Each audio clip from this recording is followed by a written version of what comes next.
All right, welcome everyone. It's Sunday today, and Andrew Bailey has been around speaking about possible interest rate hikes to come, and very interesting the way he's worded this. More than anything else, I think that when these kind of things are said, it's signaling, it's signposting the fact that there are going to be significant changes, or at least what feels to be or looks like to be a significant interest rate hike. So, in this video, we're going to listen a little bit to what Andrew Bailey had to say. Then, we're going to talk a little bit about the trajectory that we've seen in the interest rates this year. Well, since the end of 2021, what this next interest rate might look like in terms of the jump that we're going to see, because we've seen a bit of a pattern.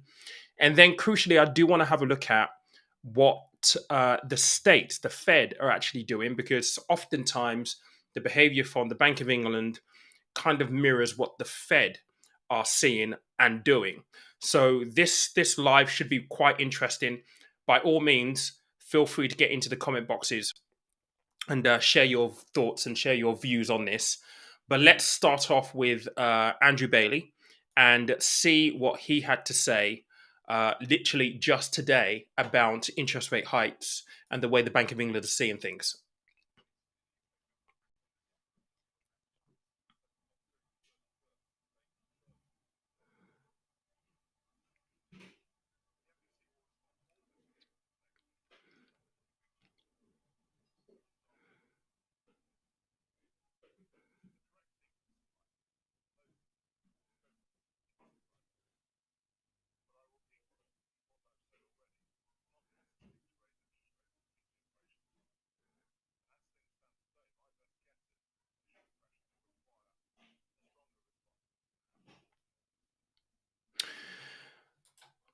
So, okay, look, did anyone get the feeling in the way he kind of stated about the fact that there's going to be an update to obviously the budget? Did you sense a tone of sarcasm in his voice just before he took that pause? I mean, let's just listen to that again, then I'll talk about the really important stuff.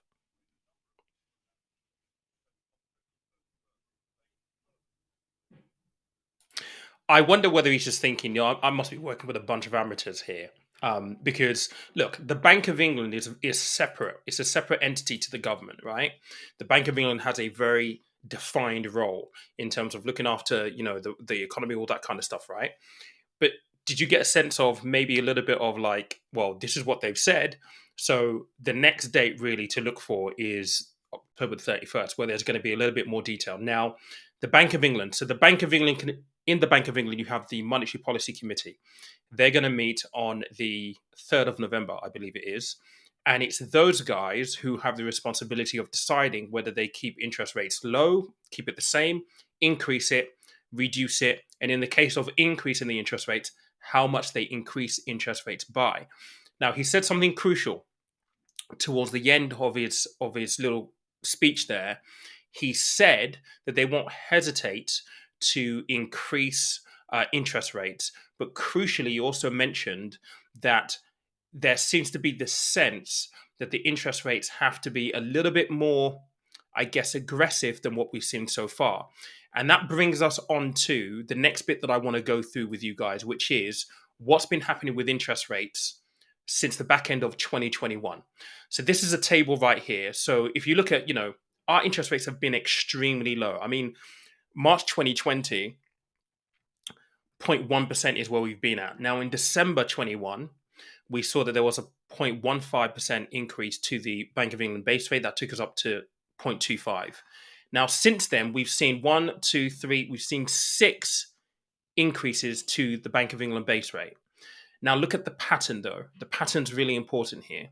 So we saw 0.15, softly increasing them, softly making the move up, right?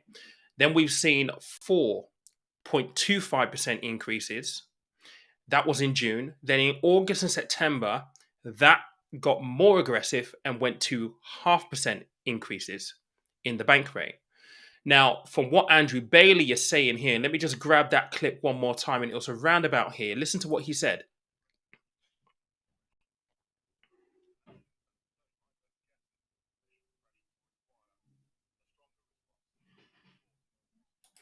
He said require a stronger response than what we perhaps thought in August. So the rate change in August was 0.5%. The rate change in September was 0.5%. If he's suggesting and signposting that there's going to be a stronger response, well, what's the next logical step in this incremental table that we're seeing here?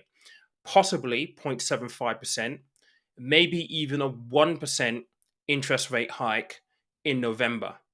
Now, we don't know where they're going to land, but these things aren't said in the public domain without reason. This is signposting, this is setting the expectation. The next jump is likely going to be a bigger jump than the one before. It gives the markets the time to perhaps even price some of this in, to include that within some of their work that they're doing when they're analyzing things. And crucially, there will be a knock on impact to ordinary people, you and I, right? Mortgage rates. We've spoken a lot about that here on the channel over the past couple of weeks. And when I've done Steph Pack Lunch, we had a section 2 weeks ago where we spoke exclusively about interest rates and mortgages specifically. Here's the thing though. This week, or was it last week, about 4 or 5 days ago, so this week actually, we saw the Fed in the United States also have a look at their inflation data. Let me just get rid of this really quickly so you can see me clearly. So they got their inflation data through. Now, their inflation data, even though they don't have quite the same energy crisis problems as we do here in the UK, they saw that once they took out things like gas, their core key measurements for inflation are still increasing.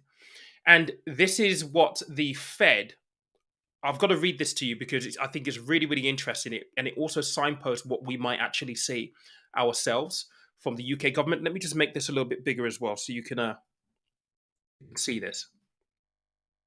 Okay, so the Federal Reserve officials signaled that they are more concerned about doing too little to rein in soaring US inflation than doing too much, and doubled down on plans to tighten the monetary policy so it constrains the economy, according to the account of their latest meeting. All right, so listen to that language, right? They are more concerned about doing too little to rein in soaring US inflation than doing too much and double down on plan to tighten monetary policy so it constrains the economy. This is what the Americans are thinking. Now, if you put that into layman's terms, what they're essentially saying is they are prepared to increase their rates even more significantly in the fight against inflation. Now, their interest rate hikes have been a little bit more severe than ours. So in September, they actually implemented a 0.75% increase in their interest rates. The reason why this is important is because oftentimes when the Fed or the states do something, we often see that mirrored here in the UK. So with everything that Andrew Bailey has said today, could we see a 1% increase in interest rates in November?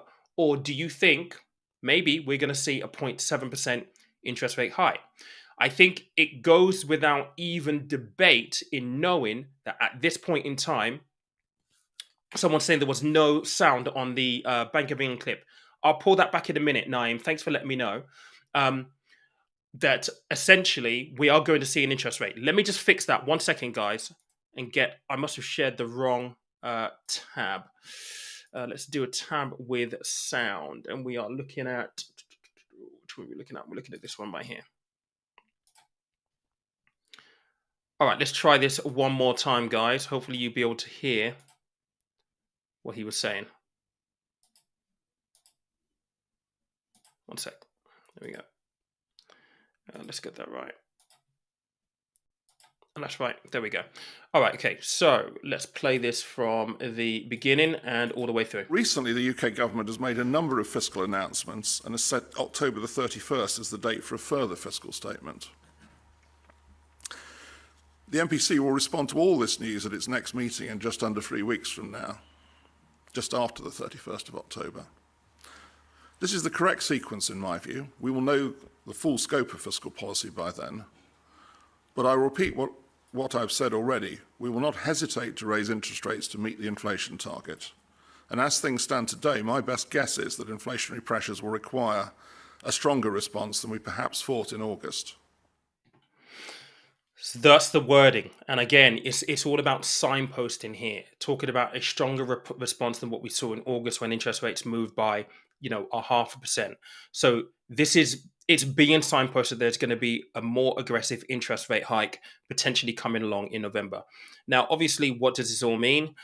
Interest rates for debt servicing, that kind of stuff, has become more expensive, particularly for mortgages. There's been a lot on mortgages around the increase in mortgage rates alongside the expectations of the bank rate, and what that actually means in terms of the pounds and pence figures that people are paying on their mortgages. For the 6 or 7 interest rate rights that we've seen since the end of 2021, a lot of people have seen their mortgages increase by quite significant amounts. Literally only 2 weeks ago, there were over 1,600 mortgage products being pulled from the market as a byproduct of the mini budget that have now come back onto the market at really, really high rates. In fact, I did a live here, I think it was last week or so, or maybe it might have even been this week, time flies, where the average 2-year fixed rate for anybody, not just a first time buyer, and this is across a number of deposit levels, is over 6%. Now, considering where mortgage rates have been, 1.5%, 2%, people are going to see a massive spike in their mortgage payments if they are lucky enough to have a mortgage right now. And if we do see a 0.75 or 1% increase in the bank rate moving forward, then potentially we're going to see even more of a knock-on effect to the mortgage rates unless they've already been priced in. I'm looking to get a mortgage expert on the show to talk about interest rates soon. I'm just trying to source one. It's availability more than anything else. But potentially this means this is going to be a little bit difficult for everyone who basically has to service debt, who may have mortgages, for example, to service. So really, really interesting time at this point. I think when we look at the patterns, it's safe to say we are in for a very, very tough ride. Now, obviously, there's going to be a lot of eyes on October 31st because once well, Jeremy Hunt has already been around yesterday. I did a live yesterday talking about the fact that they're already signaling spending cuts. I saw an article today where Jeremy's saying that everything is on the table. Everything, every department is on the table. There are going to be tax increases. So it feels as though the mini budget that caused all of this kerfuffle 3.5 weeks ago, it feels like that's going to be scrapped and something new is going to be presented. We'll find out on October 31st when we get further details around that. But one thing is clear: inflation is still a problem. Yes, we've had a bit of an on go with the mini budget and the chaos that has caused. I know that there's a question in here about private and public pensions going to, whether they're going to tank or not. I'm actually I've just uploaded a video that will go live on Tuesday where I talk about that specifically, because I think it's a very, very interesting but pertinent question based on where we are right now, particularly when you start hearing news about things that you think that pension funds shouldn't be using, so on and so forth. So that video is going to be out on Tuesday. There's a lot of uncertainty right now, so I think it is all about really going back to basics and really trying to tighten your belt. I feel sorry for first-time buyers. I feel sorry for people who have mortgages. We're in for a tough ride ultimately, and I think the more that we're prepared for this kind of stuff, the better it is going to be in the long run. These things are not said in the press for no reason whatsoever. And can I just say that, rightly so, there will be a lot of skepticism in the markets, and there will be a lot of commentary. I mean, just looking at Twitter, looking at TikTok, for example, there's a lot of conspiracy theories and doom and gloom. The world is going to end, and pension funds are broke, and the money's nowhere, and all this kind of stuff. Look, in consumption of your content, just try to ensure that you're being able to make up your own mind. There are a lot of people who will say a lot of things just because it's the cool thing to say, because it's going to garner attention, right? I think we need to be a little bit aware of that, conscious of it, and be equipped to kind of understand and discern when maybe there's something that's being said just for the hype, just for the sake of it being said. I think the pension conversation is a big one right now. Yeah. Okay. Look, is it 100%? Um, is it 100% a good situation to be in? No, it's not.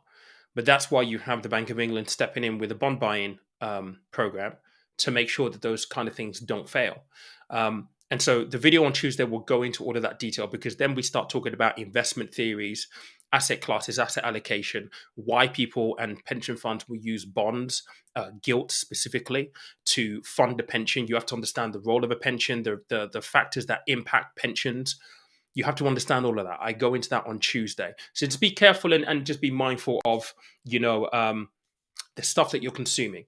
Be cognizant of it, and be willing to discern what is good information, what is bad information. Let me just get into the chat really quickly, see what's up. Um, So Cardano, you shouldn't feel worried at all. The reality is, you know, if you're a good number of years from retirement, you've got nothing to worry about. I mean, look, the video on Tuesday covers everything. You shouldn't feel angry, you shouldn't feel upset or anything like that. There's nothing to worry about, in my opinion, because this is effectively, you have to think about investment theory, and you have to think about the role of what these funds are and what jobs they have to do with regards to that. If you're in a defined contribution pension, what are you worried about? If you're in a defined benefit pension, then yes, potentially there's a potential issue there, but not one for you to worry about at this point in time. Carly, what's going on? How are you? Brandon, thanks for letting me know. I was thinking of actually doing maybe a live later on tonight, just to kind of answer some questions properly. We can have a conversation in the chat properly. I'm just thinking of time. I've got a 6:30 thing that I need to do tonight. That's on Instagram, because I'm speaking at an event next week. If you are in London, you might want to pop along to that. It's going to be really, really cool. I've got some other bits and pieces I need to do. So I'm thinking maybe around about 8:30, 9 o'clock, we'll do kind of like a live Q&A. So if you're interested, by all means, come along to that. We can get into some details of some stuff and answer questions and all this kind of stuff as well. As always, you know, the video on Tuesday, go and watch that. Thank you for joining me. If you haven't already liked the video, please smash that like button, please, because it just means that other people who might need to see this content get to see it as well. I appreciate there's a good number of you on here at the minute. We've only got 11. So if we can get that up to like 20, 25, that would be amazing. If you are new to the channel, you haven't ever interacted with the content that I produce here, it is kind of like this. I've got 15 years experience in financial services across wealth management, retail banking, corporate banking, qualified financial advisor, qualified mortgage advisor. And I basically created this channel to share what's in my head in an open forum so that people can make better financial decisions than I did when I was in my 20s. That's the core of it. A lot of very exciting stuff has been happening over the last 2-3 months. Well, actually, since the beginning of this year, I've now got a regular slot on a show on Channel 4, daytime show on Channel 4 every Tuesday. And I'll be doing that this week as well. So by all means, if you haven't already subscribed, subscribe. I will do more of these regularly. I enjoy doing lives. It's just the time to do them, depending on whether I'm in, out, working around, doing whatever. But yeah, we'll do more of this and make sure that we can keep people informed as much as possible. I appreciate you. Like I said, watch out. I will post something about the live tonight so we can do some Q&As. It will probably be around 8:30. I don't want to go to 9 o'clock because I've still got a ton of stuff to do later on this evening. But thank you so much for joining me. I will see you